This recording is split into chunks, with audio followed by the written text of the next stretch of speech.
Hello students, welcome to Chaturvedi classes.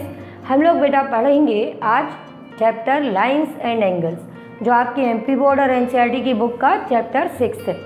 Chapter 6 में सबसे पहले हमारे पास में कुछ बेसिक टर्म्स और इन्फॉर्मेशंस गिवन है। वो आप लोगों ने बेटा अच्छे से पढ़ ली कि नहीं पढ़ ली? अगर आपको कोई डाउट हो तो आप मुझसे कांटेक्ट करो वीडियो के एंड में मेरे नंबर से, मैं आपके डाउट्स क्लियर कर दूंगी। आप मुझे व्हाट्सएप कर देना, मैं आपको बता दूंगी कुछ बेसिक इन्फॉर्मेशन। साथ साथ जब आज हम जो थ्योरम पढ़ेंगे उसमें भी मैं आपके क्लियर कर दूंगी, ठीक है? तो आप लोगों ने आज से पहले थ्योरम्स तो कभी पढ़ी नहीं है ना। 9th में फर्स्ट टाइम आप पहली बार थ्योरम पढ़ रहे हो, तो आपने कभी सोचा कि थ्योरम्स क्या चीज़ होती हैं?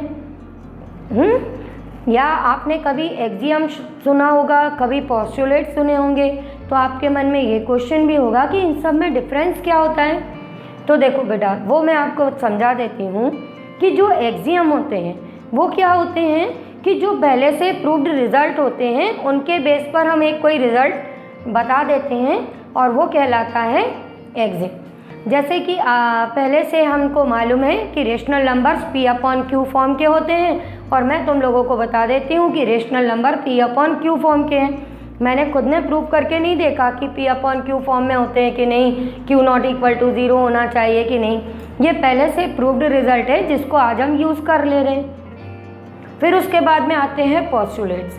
पोस्टुलेट्स में क्या होता है कि हम कोई एग्जाम्पल दे के अपनी बात को प्रूव कर देते हैं कि जैसे कोई भी चीज़ के बारे में बात चल रही है, मान लो लाइन्स एंड एंगल्स के बारे में बात चल रही है, तो मैं एक एग्जाम्पल दे के तुम लोगों को बता दूं कि जैसे तुमसे कहूं कि रे मालूम है तुमको।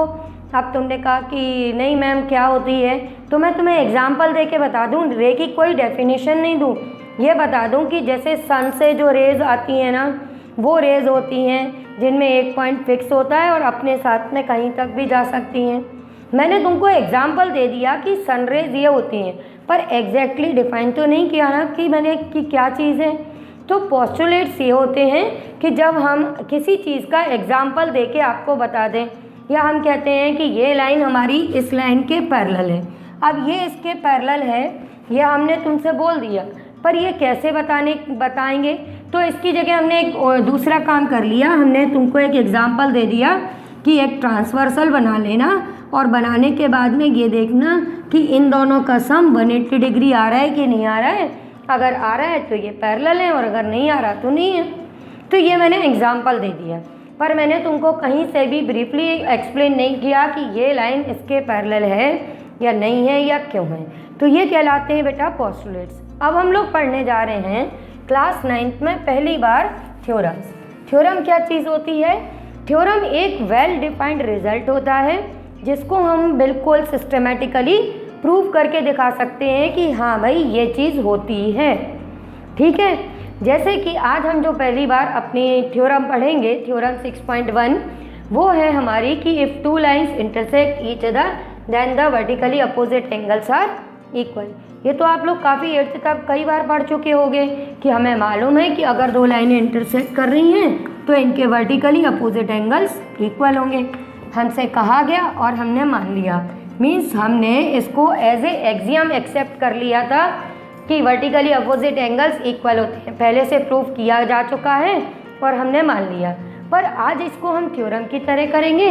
मीन्स हम ये बताएंगे कि अपोजिट एंगल्स इक्वल होते हैं। हमसे किसी ने कहा कि अपोजिट एंगल्स इक्वल होते हैं, पर आज हम ये चीज़ सच में करके बताएंगे कि हाँ ये कैसे इक्वल होते हैं। बात समझ रहे हो? तुम लोगों के मन में भी तो ये बात आती होगी कि ऐसे कैसे मान लिया कि भाई वर्टिकली अपोजिट एंगल इक्वल होते हैं, हम क्यों माने आपकी बात? हमें तो ये चीज़ प्रूव करके बताओ कि ये चीज़ इक्वल होती है या नहीं। यही कहलाती है थ्योरम, जिसमें अगर मैंने अपनी कोई बात बोली है तो मैं उसको पूरा प्रूव करके शो करूँगी, ठीक है बेटा? अब ये एज ए क्वेश्चन अगर आपके एग्ज़ाम के पॉइंट ऑफ व्यू से आप सोचो तो एग्ज़ाम में ऐसे आता है कि prove that if two lines intersect each other then the vertically opposite angles are equal. अब देखो, तुम लोग पहली बार थ्योरम करने जा रहे हो तो क्वेश्चन को किस तरह से अटेम्प्ट करोगे या थ्योरम को कैसे अटेम्प्ट करोगे वो सीख लो। सबसे पहले आपकी जो थ्योरम लिखी हुई आएगी उसको आप दोबारा से लिख देना और इसको एज ए स्टेटमेंट कॉपी कर देना। कि हमारा स्टेटमेंट क्या गिवन है जो हमको प्रूव करना है। तो स्टेटमेंट हमारे पास में ये गिवन है। अब इसके बाद में अपना राइट हैंड साइड पे हम लोग अपना डायग्राम बनाएंगे।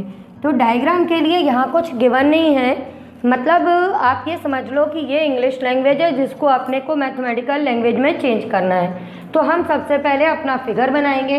इसमें लिखा है कि 2 लाइन्स इंटरसेक्ट ईच अदर। तो आप 2 लाइन बना लेना, एक का नाम L और एक का M लिख लेना। लाइन का नाम लिखते जाएंगे, याद रखना कि अगर हम सिंगल लेटर से रिप्रेजेंट कर रहे हैं तो इसको स्मॉल लेटर में लिखेंगे, और अगर हम यहाँ पर सिंगल लेटर से रिप्रेजेंट नहीं करते, मान लो L और M नहीं लिखना चाहते, तो हम इन लाइंस के नेम्स लिखेंगे। तो A, B और C, D इस टाइप से लिखेंगे, और लेकिन ये कैपिटल लेटर होंगे। एक चीज़ और याद रखना कि कभी भी नाम एंड में नहीं लिखना, क्योंकि ये तो अपनी इनफाइनाइट लेंथ है ना, तो यहाँ पे कट लगा के कहीं भी अपने नाम लिख देना। बात समझ में आ गई? तो ये अपना स्टेटमेंट देखना, फिर फिगर बनाना, और जनरली हम चाहते ये हैं कि इनके names A, O, D, B, O, C इसकी जगह पर कुछ और हो जाते तो हमको इजीली समझने में आ जाता। तो बेटा हम इनकी जगह पे ये नंबरिंग कर देंगे जिससे आप इनको अच्छे से समझ पाओगे। ओके, तो सबसे पहला काम स्टेटमेंट, दूसरा काम फिगर बनाना है, और उसके बाद में हम सबसे पहले लिखेंगे अपना गिवन। अब गिवन क्या है, फिगर के अकॉर्डिंग हम लिख देंगे। हमारे पास में क्या गिवन है कि यहाँ पे अपने पास में गिवन है 2 इंटरसेक्टिंग लाइन्स। अब उनके नेम्स अगर आपने स्मॉल लेटर में लिखे हैं तो आप ऐसे लिख देना L एंड M, ठीक है। और अगर हम अपने इस फिगर के अकॉर्डिंग लिखेंगे तो हम L एंड M की जगह पे अभी हमने क्या लिख दिया है, AB एंड CD हमारे पास में ये गिवन है, और O क्या है अपना इंटरसेक्टिंग पॉइंट। ये इतना हम अपना पहले गिवन लिख लेंगे। अब लिखने के बाद में अपन आगे क्या करेंगे, इसके बाद में हमको प्रूव क्या करना है, ये चीज़ लिखेंगे। तो हमको प्रूव ये करना है कि vertically opposite angles are equal. तो ये कॉमन वर्टेक्स है, इसके अपोजिट एंगल्स कौन कौन से होंगे, एक इस साइड बन रहा है और एक इस साइड बन रहा है, मीन्स ये वाला एंगल इस वाले एंगल के इक्वल है। तो हम यहाँ पे प्रूव में लिख देंगे कि एंगल 1 इज इक्वल टू 3 और एंगल 2 इज इक्वल टू 4। यहाँ तक समझ में आ गया कि स्टेटमेंट में क्या दिया है, क्या प्रूव करना है। अब इसको हम प्रूव कैसे करें, ये अब हमारी टेंशन शुरू। तो अब इसमें कोई टेंशन की बात नहीं है, आप मेरे साथ साथ सोचते चलो, आप भी ऐसे ही करोगे, आपको भी आ जाएगा बेटा। आप फर्स्ट टाइम कर रहे हो तो इसलिए हो सकता है आपको थोड़ा सा टफ लगे। तो हमने कहा कि 1 को 3 के इक्वल करना है, 2 को 4 के। पर हमने कहा अगर हम 1 से 3 पे आएंगे तो हम किस डायरेक्शन में मूव करेंगे, या तो इस डायरेक्शन में एंटी क्लॉकवाइज या क्लॉकवाइज। मान लो कि हम इस डायरेक्शन में 1 से 3 पर पहुंच रहे हैं, तो हमें 1 से 3 तक आने में पहले एंगल 2 मिला, और जैसे ही 2 मिला तो ये हमको लीनियर पेयर वाले एंगल्स मिल गए। तो हम इसी चीज़ का यूज़ कर लेंगे। अब हम अपना प्रूफ स्टार्ट करेंगे। तो हम सबसे पहले यही लिख देंगे कि as CD is a line,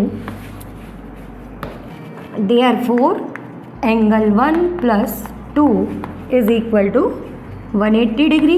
ये हम कैसे लिख देंगे, क्योंकि ये लीनियर पेयर ऑफ एंगल्स हैं, तो रीज़न इसका लिख देंगे लीनियर पेयर ऑफ एंगल्स। ठीक है। अब इसके बाद में आगे हम करेंगे सिमिलरली। अब आपको 1 से 2 पर आ चुके हो और 2 से पहुंचना कहाँ है, 3 पर। तो 2 से 3 पर पहुंचने के लिए अब हम किस लाइन का यूज़ कर लें बेटा, देखो आप लोग 2 से 3 पर आएंगे तो लाइन हमको कौन सी मिलेगी बेटा, ये वाली AB। तो अब हम लिख देंगे similarly AB is also a line, therefore angle 2 plus 3 is equal to 180 degree. ठीक है। और ये भी लीनियर पेयर ऑफ एंगल्स हैं, तो ये हम यहाँ पे इनका रीज़न लिख देंगे कि linear pair of angles. Okay. अब ये जो आपने पहले रिजल्ट निकाला, इसको रिजल्ट 1 लिख दीजिए, इसको रिजल्ट 2। ये करने के बाद में आप खुद देखो कि 1 और 2 का सम भी 180 है और 2 और 3 का भी सम 180 है, मीन्स ये दोनों चीज़ें इक्वल है ना। तो अब इसको हम लिख देंगे कि on comparing first and second we get. तो जब आप ऐसे करोगे तो आपके पास में 1 + 2 2 + 3 के इक्वल आ जाएगा। 2 से 2 कैंसिल, एंगल 1 = 3। देखो है ना कितना आसान। बस आप एक बार देख लो अच्छे से, आपको भी आ जाएगा। तो ये एंगल 1 एंगल 3 के आ जाएगा। इसी तरह से अपने को 3 और 4 को भी करना है। तो आप लिख देना कि सिमिलरली एंगल 3 = 4। या आप पूरा प्रूव करना चाहते हो तो आप क्या करना कि आपको 3 को 4 के इक्वल करना है। तो आपने देखा कि 2 + 3 का सम 180 के इक्वल है। अब आप लिख दो 3 + 4 का सम भी 180 के इक्वल है, तो उसको भी कंपेयर कर दो और उससे भी सेम आंसर आ जाएगा। ठीक है बेटा, समझ में आ गया। अभी भी कोई डाउट हो तो आप मुझे व्हाट्सएप करो वीडियो के एंड में मेरे नंबर से। ठीक है बच्चों।